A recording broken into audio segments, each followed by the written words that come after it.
Started Friday. They'll come down, and the ones that put their brakes on will wind up right against this wall here. There's been wreck after wreck, and why they have not closed this road down, I just don't understand. Car just about ready to clip the Jeep. The Jeep moved. Channel 6 man moved out of the way. It's real typical. Just another car smashing into the spot that they all take out. Ooh. I thought I was gonna run into that truck. Watching the entertainment. It's a gridlock of Storm 96 in Birmingham on Red Mountain Expressway. Yeah, I think that's another trouble spot down there. It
appeared to be a good launch, and then you saw it. The Challenger disaster in 1986 propelled a search for a safer way to launch the shuttle. NASA designed the Advanced Solid Rocket Motor. They were going to build it here at Yellow Creek in Iuka, Mississippi. But 3 years into the project and $1.4 billion spent, NASA decided what they had was safe enough, and President Clinton signed an act to end the project. Just terminating a program today doesn't stop the money flowing. Paul Davis is the Technical Operations Director at Lockheed and has been at Yellow Creek since NASA first got involved in 1990. Congress does a lot of things that I'm sure in their own mind saves money, and or save schedule or save something.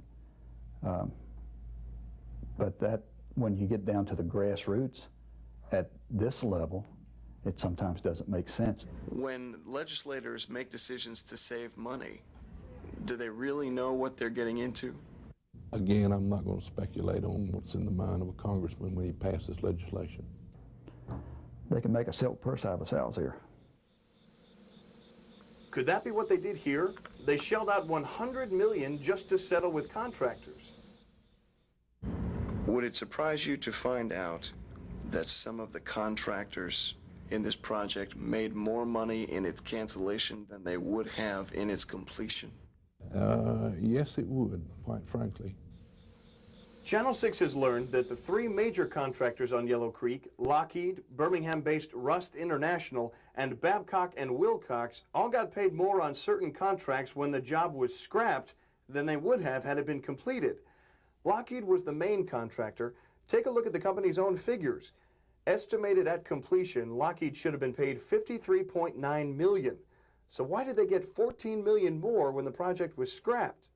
They blame it on purchase orders transferred from Rust. So let's look at Rust's involvement in Yellow Creek. They built the massive structures. Their original contract was $476.5 million, but they made $483.4 million and they didn't even finish. Rust officials declined our repeated requests for interviews. Another major contractor, Babcock and Wilcox, was to make some of the rocket parts. To do that, they had to renovate their facility in Indiana. When the project was scrapped, the government paid Babcock and Wilcox to go back in and put their plant back together, just like it was before.